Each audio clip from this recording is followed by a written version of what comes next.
Hey data enthusiast, welcome back to Guide Coachings, the go-to channel for all things data-driven. I welcome you to another exciting episode of our Python programming series. Today we are venturing the fascinating realm of inheritance, where we are going to talk about class objects and intervene to create powerful relationship. But hold on tight, because we are not just stopping at the surface level.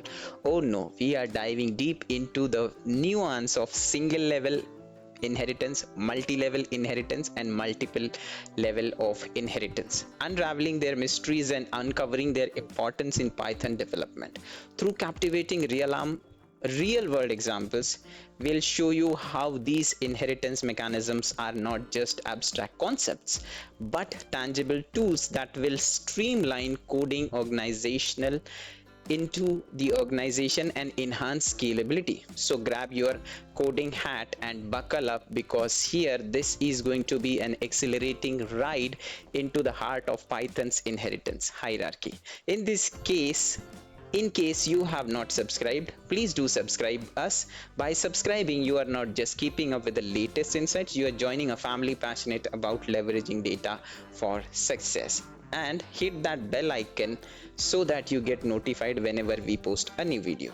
Now let's start with the first topic first, that is single level inheritance. Now as you can see onto the screen, we have a single level inheritance where we have a father and we have a child. So like, as we can consider us and our father, so this is a single level inheritance where we are acquiring some of the properties from our father. So as we have seen an example, yes, last week, about into the previous tutorial, about where relatives comes together and they say that, oh, this child's eyes are exactly like his father, these the color of the skin or the hairs or the nose are exactly like his father. So that is the example of single level inheritance. Okay, so we'll quickly go to our practical window, and how you can open it. You need to go to your search bar, you need to type about anaconda navigator, and once you click on it,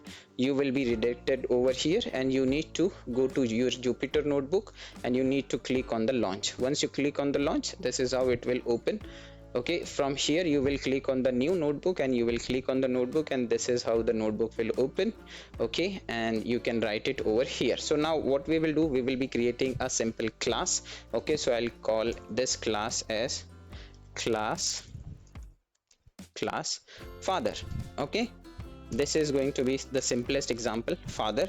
Okay, then I will create a function as his initial properties, so def, and then double underscore init. Okay, and then I will put his details as self. Okay, and then I'll put over here, and I will print his details like father have hair, nose, and father have hair, nose, and eyes.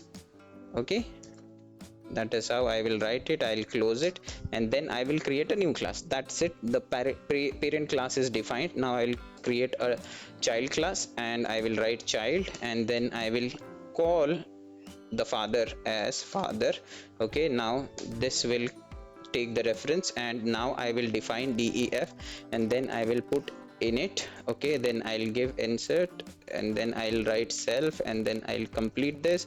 I'll go inside it and I'll write print. Okay, and then I will give as this is child class or constructor. Okay, so here, and then that's done. Now I'll come out of the class, and then I will write about I'll create an object of class child. So I will write c1 is equals to child, and then I'll give like this, and then once I execute it, child class constructor. Okay, now this child class constructor is called. Now see, if I want to get these properties, I can basically write it over here. So, like this, father dot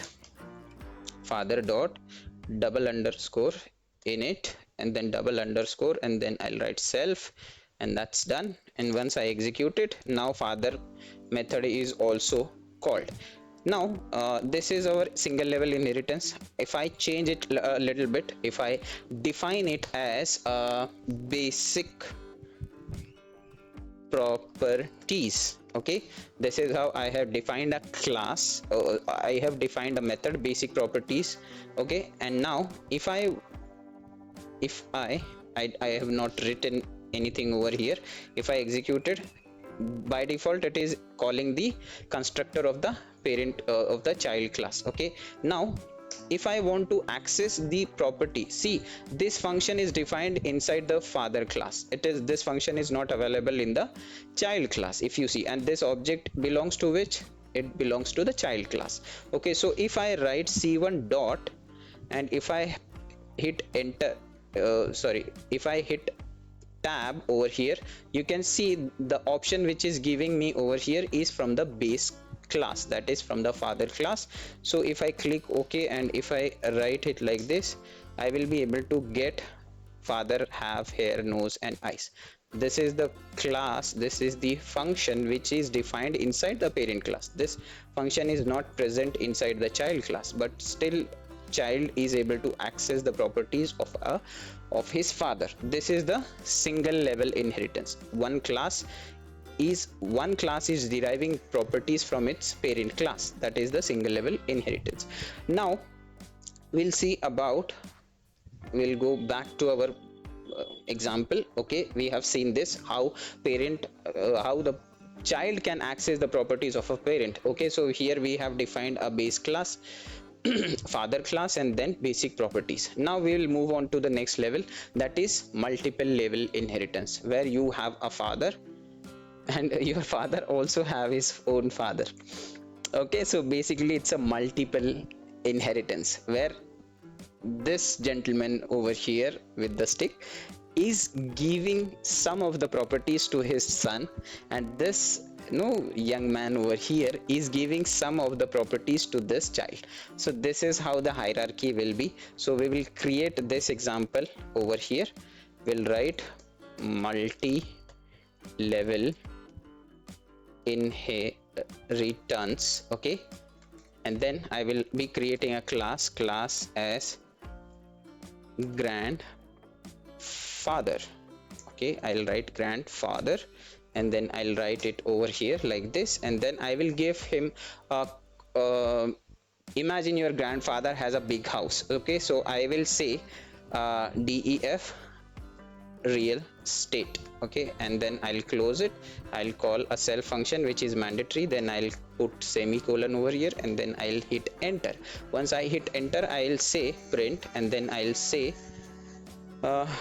grandfather have a 200-acre land, okay. Then I'll complete this, and then I will hit enter, okay. Now I am out of this, okay. So I will just copy this, I will paste it over here. Now I am creating a class as father, okay. So now this father over here have his 2 BHK, okay. Now father have, I'll say father have a 2 BHK flat in Mumbai, okay. It's a bigger thing in Mumbai to have a 2 BHK, by the way. Mumbai, okay, that's okay. So now this child is again a child. How we are calling him as a child? Because he is acquiring the properties of his father, okay. He is also a child, but now he is our father. So now I will be creating one more child class over here, that is going to be like this, where I'll say me, okay. It will be me, and then here I will say, instead of grandfather, I'll say father, okay. Now this real estate, I'll change it to apartment. This is the apartment. This is the apartment method which your father have. Okay, now you will be having, I believe you will be having a one RK. Okay, so I'll say one room, one room. Okay, that is how we are degrading the quality of the life. Okay, so I have one room kitchen, I have one room kitchen, I live, or I have one room kitchen. That's fine. Okay, so this is the simplest example.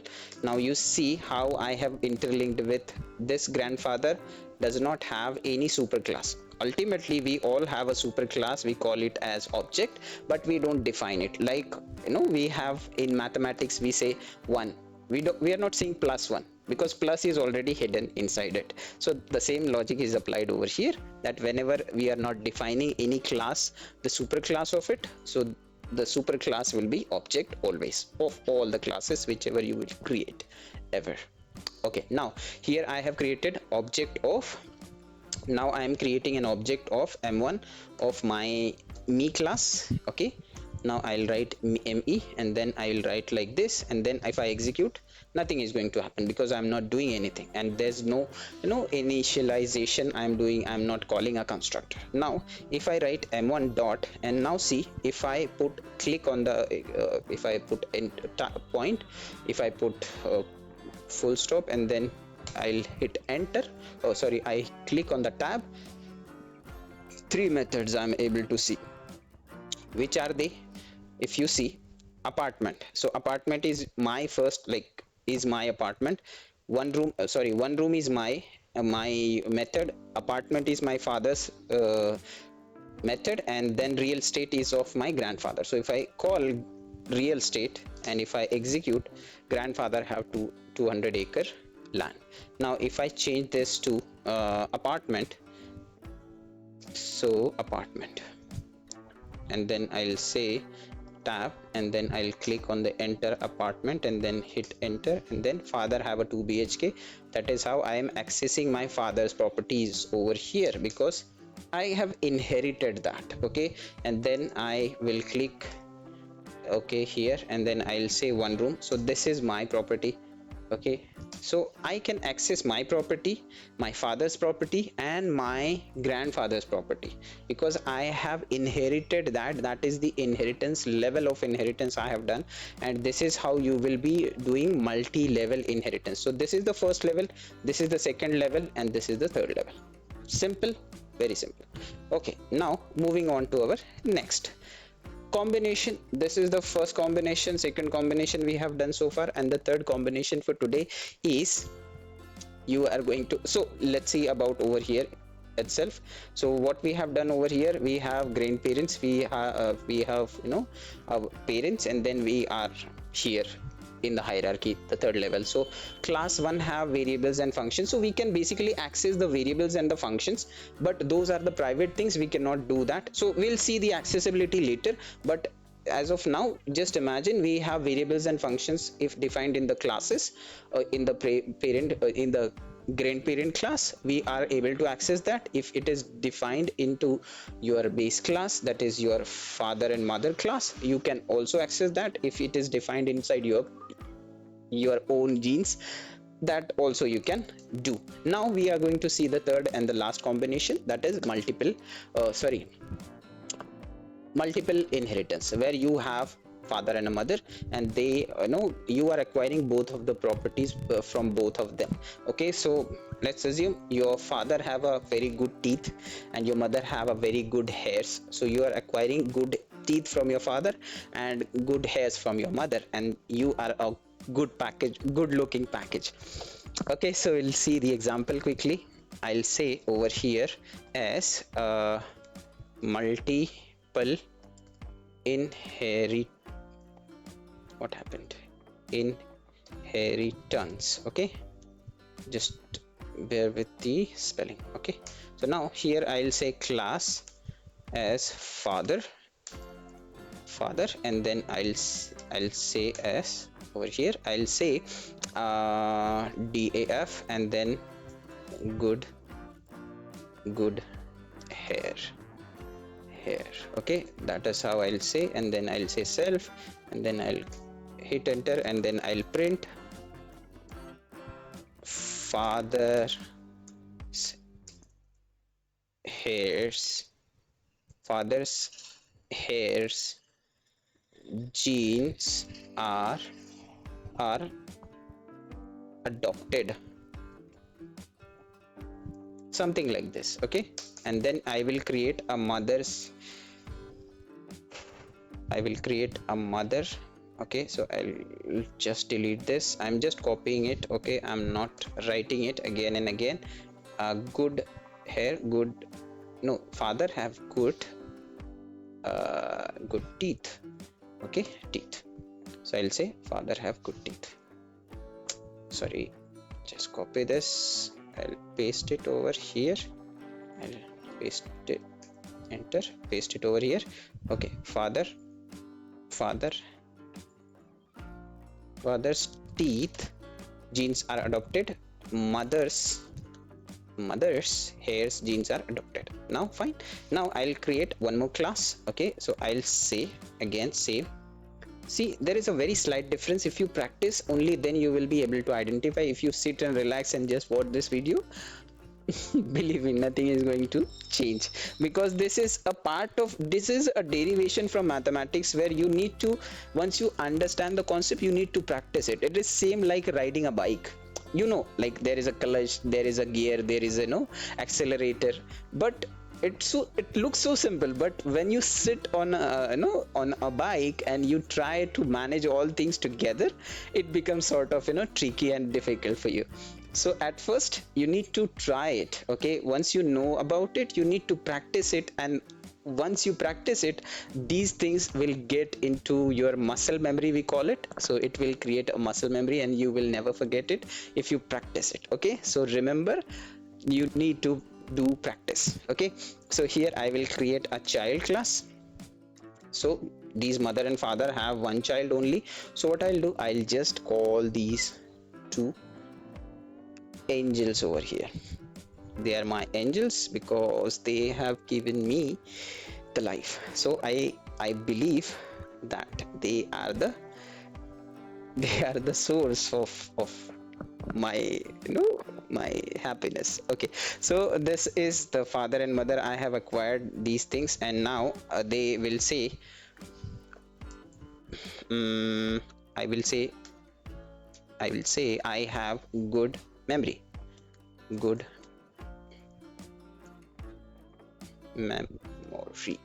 Okay, then I'll say I have a good memory. Okay, I will say I have a good memory. I'll close this. Pretty much simple. Okay, very simple example. I'll just create a child. C1 is equals to child child, and then I'll hit enter. Nothing is going to change because I'm not calling a constructor. Once I click on C1 dot and I'll hit enter on the tab, you can see I am getting 3 methods again. So I am able to access my father's method, that is good teeth. I can access my mother's method, that is good hair, and I can access myself method. Okay, so I will say tab, and then I'll sorry, C1 dot tab, and then I'll say good hair, good teeth. Okay, so this is how I will be able to do it. Okay, so that is how basically we are doing. So now quickly, that's all for today. Now let's quickly rewind what all things we have done over here. So we have seen about single level inheritance, where we have a mother, okay, and we have a child, where this mother is over here and we are accessing the property of a child of a mother. So if I execute this, I will be getting, okay, so this is the first level of inheritance, where you have single level inheritance basically. Now if we talk about multiple inheritance, multiple means multiple father, oh, not multiple father actually. So multiple multi multiple inheritance. Multiple inheritance means you have a father and a mother, and then this is multiple. Okay, multiple classes, multiple parent classes. So it should be more than, it should be more than one. Okay, so multiple inheritance, you can have two or more than two. This is in real world we have two parents, but in programming we can have more than three, more than two. No, it has to be more than one. That is how we will call it as multiple inheritance. Then we have multi-level inheritance, where we have grandfather, father, and us. So the same way we will be having a super class, then a base class, then a derived class. That is how it will be happening. Okay, so this is how it will work. Okay, if you like the video, please hit the subscribe button and bell and ring that bell icon so that you get notified whenever we post a new video. That's all for today. If you have any questions, any queries, or any doubts regarding the topic which I have covered today, you can write me a comment and we will be discussing it into our live session between on Saturdays between 11 a.m. to 2 p.m. Link in the description. If you want to join, you can join. It's for free. Okay, thank you. Bye.